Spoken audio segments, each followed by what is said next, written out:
Ja, hallo zusammen zur Folge 27 von Reptil TV. Heute haben wir uns das Thema Werkzeuge bzw. Tools überlegt. Da wollen wir euch mal ein bisschen zeigen, was wir in der Terroristik, wir hantieren ja mit vielen Sachen rum, Pinzetten, Zangen, Haken, Pinky Pumps, was es alles gibt. Da wollen wir euch ein bisschen was drüber zeigen, wie man die richtig anwendet. Ja, und dann kommen wir natürlich nicht um einen kurzen Rückblick auf die letzte Folge drumherum. Da hatten wir das Thema Bardergamen. Wurde heiß diskutiert, freut uns natürlich auch. Getreu der alten Regel, 10 Terrarianer sind mindestens 20 Meinungen. Wir stehen zu dem, was wir sagen. Wir bilden unsere Meinung aus 20 Jahre Terrarienerfahrung, aber wir sind natürlich definitiv nicht Gottes Wort. Es gibt bestimmt Sachen, die man anders oder besser machen kann. Es gibt auch Sachen, die man vielleicht blöd ausdrückt in dem Moment. Man meint es vielleicht richtig, ist aber dann missverständlich, kann zu Fehlern führen. Eine Geschichte ist die Terrariengröße. Wir haben gesagt, als Minimum 1,20 Meter. Wir finden, dass ein Terrarium mit 1,20 Meter für eine einzelne Bardergame okay ist und vertretbar ist. Es ist natürlich viel toller, wenn das Ding größer ist. 1,50 Meter, 2 Meter, nach oben hin keine Grenzen.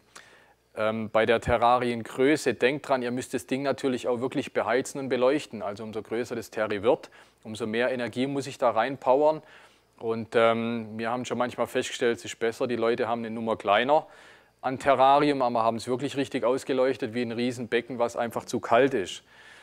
Zweiter Punkt, das Bodensubstrat. Es gibt die Meinung, die einen sagen unbedingt Sand nehmen, die anderen sagen Holzstreu nehmen. Wir plädieren eher auf das Holzstreu, verwenden das seit 10, 15 Jahren, haben gute Erfahrungen gemacht damit.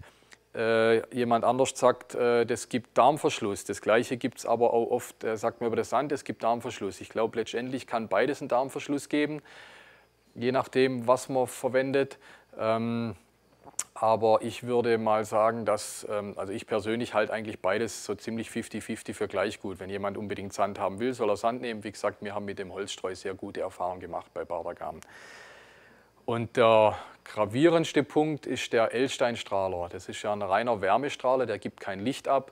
Da kommt das Argument, dass ein Reptil nur Wärme mit Licht verbindet. Ob man das, also eine richtig offizielle Studie gibt es darüber nicht. Der L-Steinstrahler gibt Infrarotstrahlung ab im Licht. Also der Part im Licht, was Wärme ist Infrarotstrahlung. Also ist es eigentlich genau die Strahlung. Wobei das natürlich die Sonne alles in allem hat. Ne? Also es ist bestimmt strittige Frage, das ist ganz klar. Ganz wichtiger Punkt, ihr dürft natürlich nicht den L-Steinstrahler 20 cm übers Tier hängen. Da unten hat es meinetwegen 50, 60, 70 Grad, dann kann das Tier sich definitiv verbrennen. Wir denken, ein L-Steinstrahler ist ein tolles Mittel zur Hilfe, um das ganze Terrarium an sich ein bisschen wärmer zu kriegen. Ja, wir brauchen in dem Terrarium 30, 40 Grad und da kann der L-Steinstrahler eine tolle Ergänzung dazu sein. Aber wie gesagt, ganz ausdrücklich nur eine Ergänzung. Wichtig ist natürlich das Licht, der Sonnenplatz, wo das Tier erkennt, aha, ich sitze in der Sonne, ich wärme mich auf und entsprechend das dann auch wahrnimmt. Ja? Also deswegen vorsichtig anwenden. Ja, das war als kleiner Rückblick. Jetzt geht es los mit den Tools. Bei den Tools haben wir zum einen die Futtertools und dann haben wir die Handling-Tools. Jetzt fangen wir mal mit den Futtertools an. Haben wir zum einen die guten altbekannten Pinzetten. Gibt es in allen möglichen Größen, klein, mittel, groß. Kommt natürlich sicher darauf an, welches Futtertier ich da verfütter. Ne? Wenn ich so einer kleinen Babyschlange hier so eine Babymaus verfütter, dann tut es mir hier so eine 20 cm Pinzette oder vielleicht 30 cm. Will ich einem großen Python hier eine Ratte verfüttern, dann nehme ich hier eine Nummer größer, da habe ich hier so 45 cm, habe ich meine Hände einfach ein bisschen weiter aus dem Spiel. Genau, betreffs Hände aus dem Spiel, das ist auch das Stichwort. Wir verwenden die Sachen ja einfach, damit wir nicht die Mäuseratten mit den Händen anfassen, sondern damit wir die zum einen hygienischer hantieren und auch für die Schlange besser präsentieren. Die Schlange will nicht unsere Hände hier riechen oder vor der Nase haben, die will einfach nur das Futtertier haben. Deswegen verwenden wir solche Sachen. Das ist Punkt 1. Der zweite Punkt ist natürlich, dass wir auch nicht gebissen werden wollen. Ne? Wenn ich die Sachen mit der Hand verfütter, kann natürlich passieren, dass die Schlange meine Hand mit dem Beutetier verwechselt und mich aus Versehen in meine warme Hand beißt. anstatt das Beutetier zu schnappen. Ja, das ist der zweite Grund, wieso wir solche Instrumente verwenden in der Terroristik. Wieder Stichwort Hände weg. Es gibt zum einen eben die Pinzetten, die wir gerade vorgestellt haben, und es gibt die Zangen. Der Vorteil an der Zange ist einfach, ich bin mit meiner Hand noch ein Stückchen weiter vom Tier weg. Also sind ungefähr 10 cm weiter, weil die Pinzette muss ich ja in der Mitte anpacken. Die Zange kann ich hier hinten anpacken. Ja. Also bin ich, wenn ich das Beutetier hinhalte, doch noch mal deutlich weiter weg vom Geschehen. Gut bei zum Beispiel Giftschlangen oder bei aggressiven Tieren. Ne? Und dann habe ich einfach noch ein bisschen mehr Pufferzone. Bei den Zangen selber gibt es eben, so wie ich gerade zeige, die hier ohne Sperre und es gibt hier diese mit Sperre. Ja. Die mit Sperre haben den Vorteil, ich kann das Tier, klemme ich hier ein, dann muss ich dann immer großartig zudrücken. Der Nachteil ist ein bisschen, wenn meine Schlange zupackt in dem Moment, muss ich das Beutetier loslassen. Da muss ich hier erst die Sperre wieder lösen, aufmachen und kann dann das Beutetier loslassen. Ja. Also das ist ein bisschen, erfordert vielleicht gleich ein Geschick. Ich denke, jeder hat da ein wenig seinen eigenen Geschmack, ob er ohne oder mit Sperre will. Ja, so viel zu den Futterinstrumenten. Dann kommen wir jetzt zu den Handling Tools. So, und dann haben wir hier die Handling-Instrumente, vor allem mal die Schlangenhaken. Gibt es natürlich verschiedene Größen. Ich habe hier diese kleinen Pocket Hooks, sind praktisch zum Mitnehmen, kann man in die Tasche stecken. Für kleine Tiere, mittlere Tiere ganz gut, bei großen natürlich nicht mehr so geeignet. Und dann haben wir hier die großen Haken, entweder hier diese sogenannten Golfschlägerhaken oder das gleiche als herausziehbar oder als Teleskophaken. Von der Anwendung her, ein ganz wichtiger Punkt ist wirklich, dass wir die Haken nicht dazu haben, die Schlange wie an so einer Angel hochzuhieven. Ja. Der Haken soll einfach dazu dienen, dass ich den vorderen Teil der Schlange fixieren kann, ja, den Kopf zum Beispiel fixieren kann von der Schlange bzw. nehmen kann und den hinteren Teil mit der Hand unterstützen kann. So, da habe ich jetzt eine Anaconda, die hat so ungefähr 1 Meter. In der Größe kann ich die Tiere schon noch komplett am Schlangenhaken hochnehmen. Ja. Also das Gute bei den Schlangen ist ja einfach, sie sind es gewohnt, sich irgendwo so ein wenig dran hinzuhängen und bleiben dann auch auf dem Stock oben drauf. Ja. Klar, wenn ich natürlich so ein kleines Kornatter-Baby oder sowas habe, ja, die kann ich hier auch an den Haken hängen. Aber ein größeres Tier, sagen wir mal ab 70, 80 cm, ab einem Meter, die bitte nicht mehr an dem Haken hochheben. Die hat da bestimmt Schmerzen oder unangenehmes Gefühl, wenn die an dem dünnen Haken da drüber hängt. Die tut man wirklich mit beiden Händen hantieren. Und der Haken dient einfach dazu da, dass ich den vorderen Teil vom Tier nehmen kann oder mal ein wenig so zur Seite stupsen kann. Ja, dann haben wir noch eher aus dem Giftschlangenbereich hier 2 Instrumente. Zum einen dieser Snake Grabber. Das ist einfach so ein U-förmiges Teil mit so einem Gummi vorne drauf, wo ich den Kopf von der Schlange, also die Schlange selber, aber vor allem den Kopf bzw. am Hals fixieren kann. Ne? Ich drücke das dann im Prinzip das Tier so auf den Untergrund und kann das dann hinterm Kopf vorsichtig anfassen, das Tier. Natürlich mit Vorsicht anzuwenden, dass ich dem Tier hier nicht den Hals abdrücke, sondern das wirklich leicht dosiere.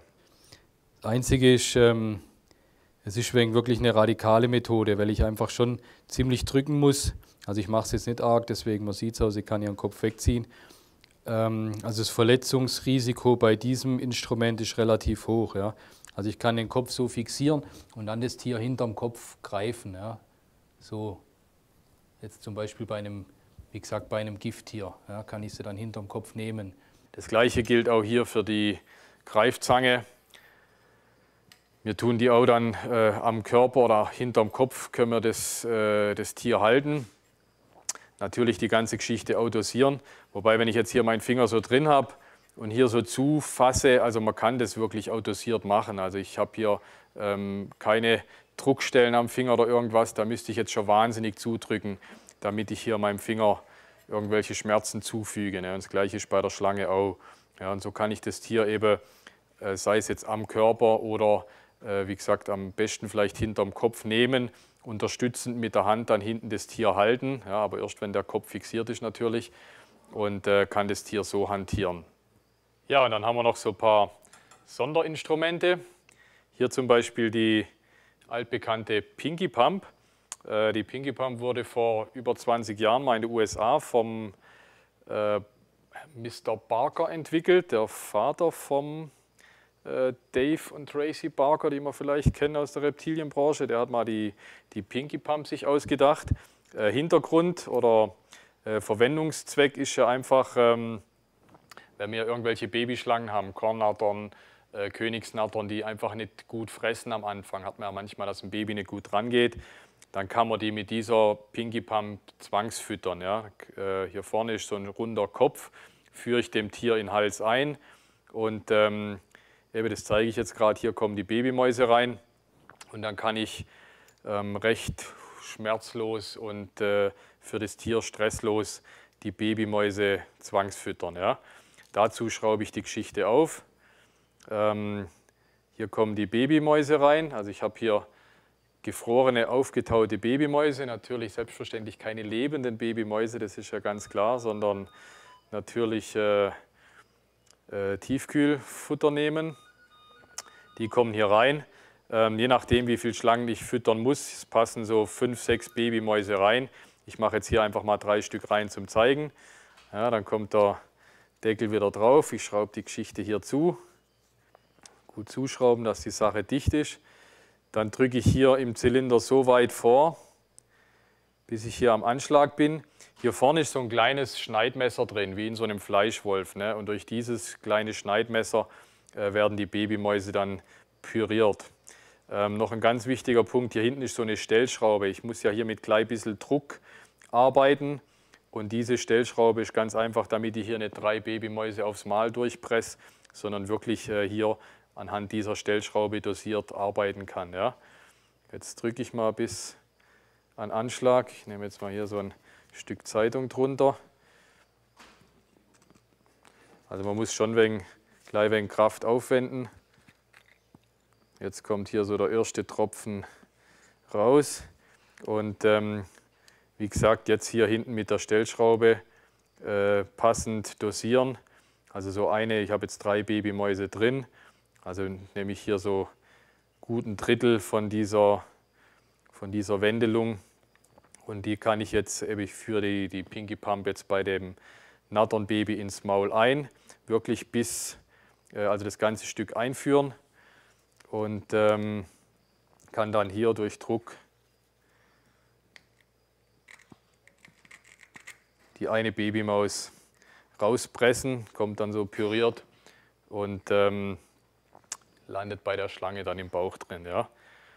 Wirklich ein praktisches Instrument, wie gesagt, nochmal ausdrücklich, natürlich tote Babymäuse und natürlich auch ausdrücklich ist das nur ein Hilfsinstrument, wenn eine Schlange nicht gescheit frisst, kann ich das so verwenden. Ja, dann haben wir hier noch ein ganz tolles Gerät, das Venom X oder Poison X, ursprünglich eine Schweizer Erfindung, die ganze Geschichte zusammen. Dient dazu, bei Giftschlangen, Bissunfällen so eine Art Erste Hilfe zu leisten. Ne? Kann natürlich kein Arzt ersetzen und kein gegebenenfalls Antiserum ersetzen, aber es ist wirklich eine gute Erste-Hilfe-Maßnahme, die auch nachweislich einen Erfolg bringt. Der Grundgedanke dabei ist einfach hier mit diesem Schussapparat, da sind kleine Messer drin, tut man die Haut anritzen. Zum einen hat das den Grund, dass das Gewebe entspannt wird durch das Anritzen, dass es sich dehnen kann und nicht, wie es bei manchen Giftverletzungen passiert, dass das Gewebe platzt. Ja, also durch das Anritzen kann es sich dehnen. Und zum anderen probieren wir mit dieser Saugvorrichtung direkt nach dem Giftbiss auch einen Teil vom Gift mit dem Blut rauszusaugen. Ja. Also eben das eine Instrument ist hier dieser Schussapparat. Hier vorne sind so kleine Messerle drin. Je nach Bisstiefe muss ich die einstellen, ne? Weiter raus oder weiter rein. Da ich jetzt nicht gebissen wurde, es aber trotzdem vorführen will, gehe ich mal von einem nicht so tiefen Biss aus, ja, und stelle die Messer entsprechend nicht allzu tief ein. Ich spanne das Gerät durch Ziehen, setze es an der Stelle auf, wo ich gebissen wurde. Nehmen wir jetzt mal meinen Unterarm. schieße ab und habe dann hier in der Haut ein paar kleine Einkerbungen drin. Man sieht jetzt fängt es dann so langsam an zu bluten. Das macht man um den Biss drumherum. Ja. Kann man je nach, wie gesagt, nach Bissgröße, ob es 1 oder 2 Zähne sind, mache ich da viele so kleine Schüsse rein. Ja.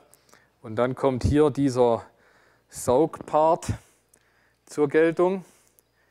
Das ist einfach so eine Saugvorrichtung, wo ich dann an dieser Stelle probiere, und das auch nicht nur ein paar Minuten lang, sondern wirklich längerfristig, an der Stelle das Blut abzusaugen und so zu versuchen, eben einen Teil vom Gift rauszusaugen. Ja? Also ich spanne das Teil, setze es an und sauge mir hier das Blut an. Man sieht so, es tritt dann ein bisschen mehr Blut raus. Ja? Also heute richtig blutrünstige Folge. Dann sind wir am Ende der heutigen Folge. Wir hatten von allem was drin. Wir hatten süße kleine Babymäuse durch die Pinky Pump gejagt. Ich habe mich für euch verstümmelt, um das Poison Eggs zu erklären. Da haben wir jetzt schön Diskussionsgrundlage für Facebook oder YouTube. Können wir drüber reden, freue ich mich schon drauf. Ja, insgesamt bis zum nächsten Mal. Denkt dran, check my balls.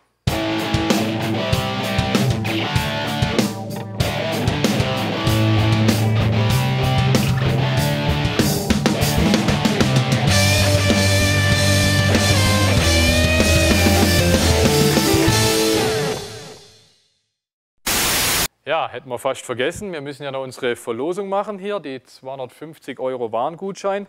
Wir hatten eure Top 5 der imposantischen Reptilien gewollt. Noch kurz dazu, die Leute haben zu mir gesagt, wieso bei mir Python regius nicht dabei war. Thema war ja eigentlich die imposantischen Reptilien. Python regius ist natürlich definitiv das schönste Reptil, aber wir wollten eigentlich die imposanten haben. Dazu, also so kam meine Top 5 zustande. Zum Wettbewerb, wir hatten hier jede Menge Einsendungen, ein bisschen über 200 Stück, die haben wir jetzt hier alle schön auf kleinen Zetteln.